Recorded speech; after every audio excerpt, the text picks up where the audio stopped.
복된 날입니다. 주님의 은혜와 평강이 가득하시기를 축복합니다. 고린도전서 12장을 봉독해 드리겠습니다.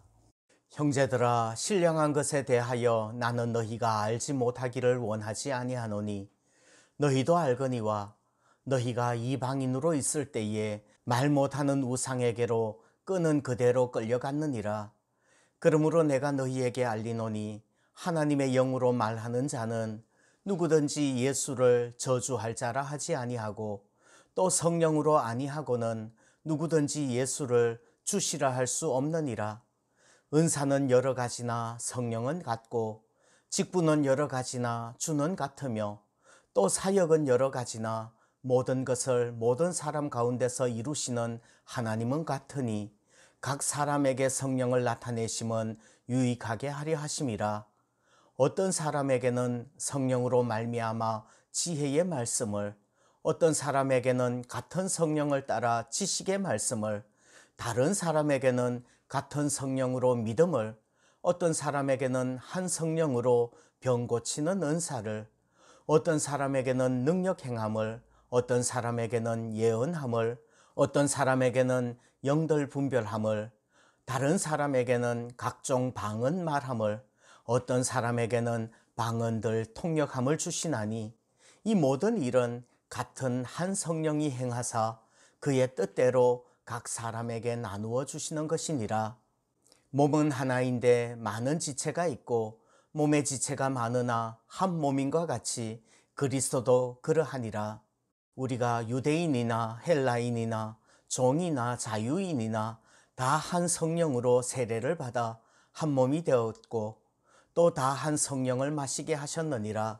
몸은 한 지체뿐만 아니요 여럿이니 만일 발이 이르되 나는 손이 아니니 몸에 붙지 아니하였다 할지라도 이로써 몸에 붙지 아니한 것이 아니요 또 귀가 이르되 나는 눈이 아니니 몸에 붙지 아니하였다 할지라도 이로써 몸에 붙지 아니한 것이 아니니 만일 온 몸이 눈이면 듣는 곳은 어디며 온 몸이 듣는 곳이면 냄새 맡는 곳은 어디냐.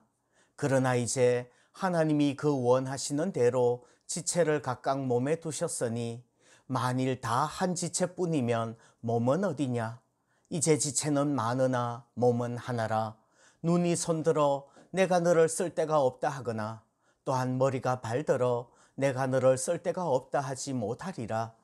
그뿐 아니라 더 약하게 보이는 몸의 지체가 도리어 요긴하고 우리가 몸에 덜 귀히 여기는 그것들을 더욱 귀한 것들로 입혀주며 우리의 아름답지 못한 지체는 더욱 아름다운 것을 얻느니라. 그런즉 우리의 아름다운 지체는 그럴 필요가 없느니라. 오직 하나님이 몸을 고르게 하여 부족한 지체에게 귀중함을 더하사 몸 가운데서 분쟁이 없고 오직 여러 지체가 서로 같이 돌보게 하셨느니라.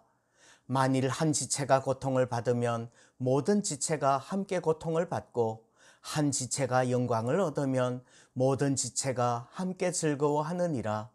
너희는 그리스도의 몸이요 지체의 각 부분이라. 하나님이 교회 중에 몇을 세우셨으니 첫째는 사도요 둘째는 선지자요 셋째는 교사요 그 다음은 능력을 행하는 자요 그 다음은 병 고치는 은사와 서로 돕는 것과 다스리는 것과 각종 방언을 말하는 것이라. 다 사도이겠느냐, 다 선지자이겠느냐, 다 교사이겠느냐, 다 능력을 행하는 자이겠느냐, 다 병 고치는 은사를 가진 자이겠느냐, 다 방언을 말하는 자이겠느냐, 다 통역하는 자이겠느냐. 너희는 더욱 큰 은사를 사모하라. 내가 또한 가장 좋은 길을 너희에게 보이리라. 아멘.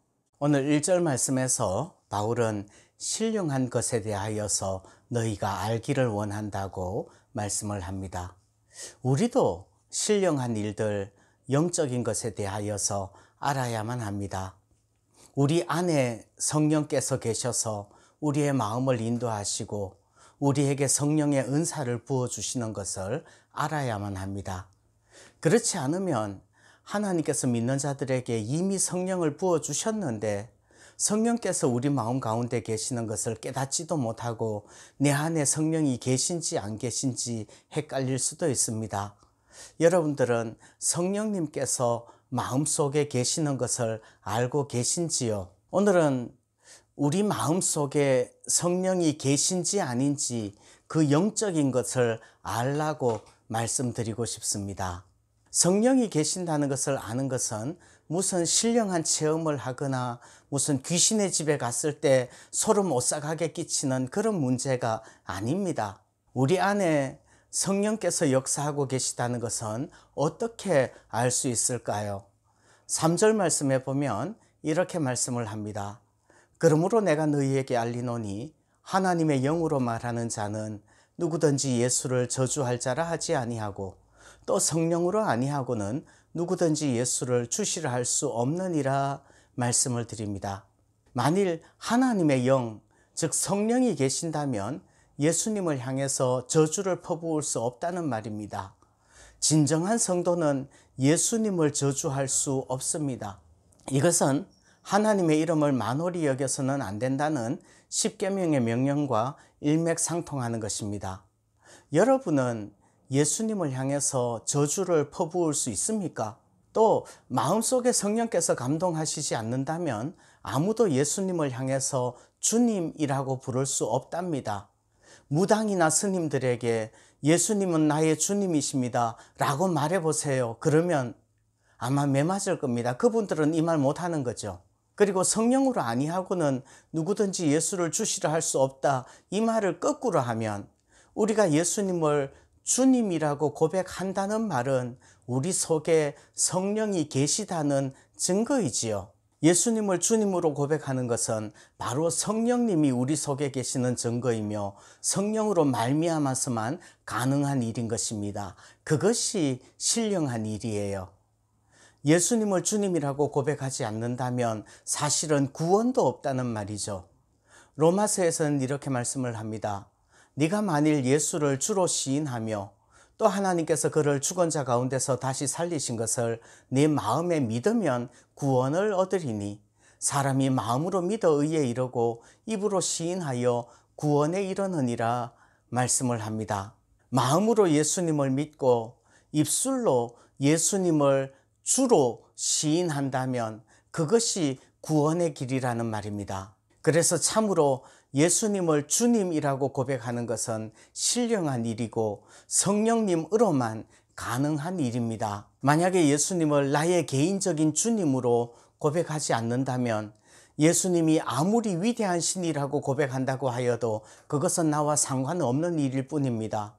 예수라는 분이 천지를 구원하신 메시아라는 것을 압니다. 그러나 나와는 상관없는 분입니다.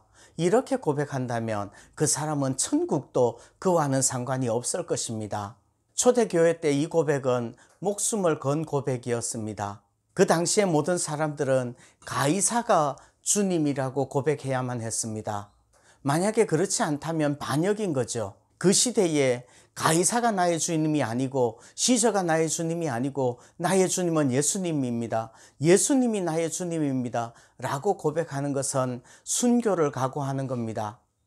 제자들은 그렇게 고백했고 그래서 순교를 당했던 거지요. 주님께서는 예수님을 주님이라고 고백하는 사람들을 천국에서 맞아주실 것입니다. 주님께서는 누구든지 사람 앞에서 나를 시인하면 나도 하늘에 계신 내 아버지 앞에서 저를 시인할 것이요 누구든지 사람 앞에서 나를 부인하면 나도 하늘에 계신 내 아버지 앞에서 그를 부인할 것이라고 말씀을 합니다.